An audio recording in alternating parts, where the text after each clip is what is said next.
Hello, everybody, and welcome back to the West Ham Network. My name's Anton here, bringing you another Hammers headlines in association with our good old friends, kumb.com. Make sure you go across there and check out the wonderful content as per usual. I hope you're safe and well. That light is so bright. That's a lot better. So I hope you're keeping safe and well as per usual. I'm here to bring you some of the stories. And do you know what? Again, in the West Ham world, it's just never ending. And yesterday Russ brought the news to you about Chelsea taking a very keen interest in our Ghanaian superstar Mohamed Kudus. Chelsea apparently have been in negotiations or early stage conversations with West Ham over bringing the Ghanaian to Stamford Bridge. Apparently, according to several reports, Chelsea haven't 100% said at this stage that they're considering whether or not the 24-year-old will be added to their attacking targets. What we do know is West Ham do have a buyout clause active from July, which is around about £85 million. Now, what we also understand is, as part of the negotiations, potentially to bring Kudus to Stamford Bridge, Chelsea are trying to negotiate players that they have as part of the deal. Apparently, Kieran Dewsbury Hall is one of the players. Carney Chukwuemeka is another player. Tossin, the defender who West Ham were previously interested in as well. Trevor Chalobah, another player that West Ham have previously been interested in bringing to the club. So they know that West Ham are in need and have a keen interest in some of those players. However, one of those players that has come to fruition, apparently West Ham were very open to negotiating a deal for, would be Robert Sanchez. So I don't know if that, and obviously if we are going to bring someone like Robert Sanchez in and do a deal with Mohamed Kudus, we'd be expecting tens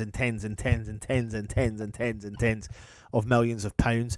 But apparently West Ham asked from those players that Robert Sanchez was to potentially, would he be available for as part of the package. Now, I don't know what you think about it. It doesn't really fill me with a huge amount of joy. And I feel slightly bewildered about the whole situation, to be honest, because I don't want West Ham selling their best players. However, we spoke plenty of times on this channel about should we sell the best players, who to, and for how much. And I just don't really want to see our best players go to other Premier League teams, albeit I know, you know, that Kudus hasn't been playing that well.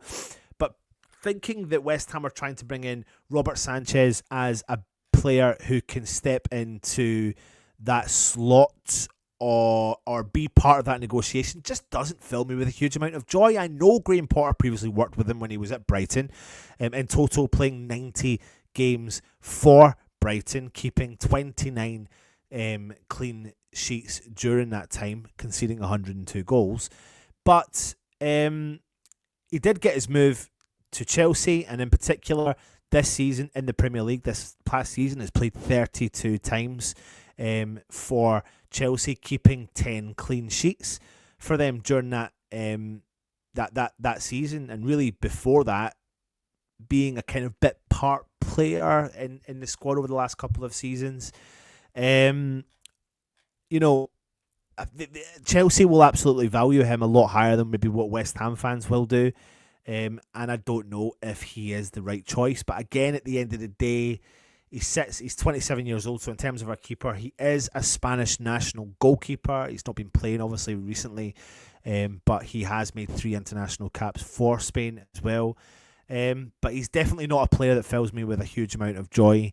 And I know it's an area we're definitely going to have to be looking at. But we are talking about losing, and albeit he's not been fantastic, our greatest player, one of our greatest players we've got in the current couple of seasons, even though last season hasn't been that good.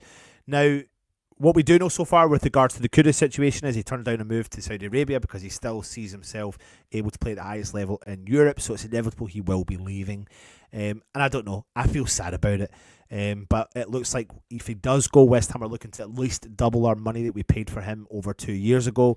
And like we have reported, West Ham have been offered several players in that part exchange. and they are trying their best to negotiate as much deals as possible so they don't have to release as much of the funds as possible as well.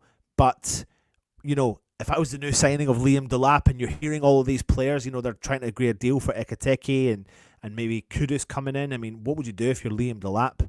Is it the right decision all along, or should you have looked at other clubs? I don't know. Anyway, leave your thoughts in the comment section as we get on to the next story, and that is that West Ham and now Everton are amongst the clubs keen and interested in joining the race to land Kyle Walker-Peters on a free transfer.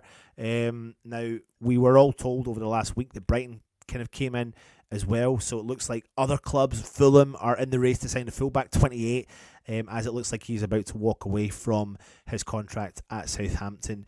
European clubs are very keen and interested in the two-time capped England international player, and it looks like he's going to be evaluating his offers in the next coming weeks as he prepares to pick his new club. Now, we do know, we've spoken several times, he's a versatile defender and he was relegated with Southampton this season, but he's got a wealth of Premier League experience after joining them initially on loan back in 2020.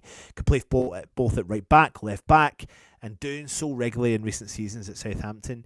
We do know Everton are going to go big into the market under David Moyes. We know David Moyes has had a keen interest in Kyle Walker-Peters recently, and we do know West Ham have released Vladimir Soufal, Aaron Creswell at the end of our respective deals at the London Stadium, so we're looking keen in those areas. And Everton are also in the same after allowing Ashley Young to leave, and Seamus Coleman's situation is not being decided, so it looks like it could be a two-way battle to bring the player in. So what do you think of Kyle Walker-Peters? Do you rate him? Do you not? Do you want him? Do you not? How much would you he'd be free? Would he add value to our squad or not? Leave your comments in the comment section, and that brings an end to today's Hammers headlines for you. So make sure you do go across out, check out kumb.com. Fantastic content as per usual. Take it easy, everyone, and of course, come on you Irons.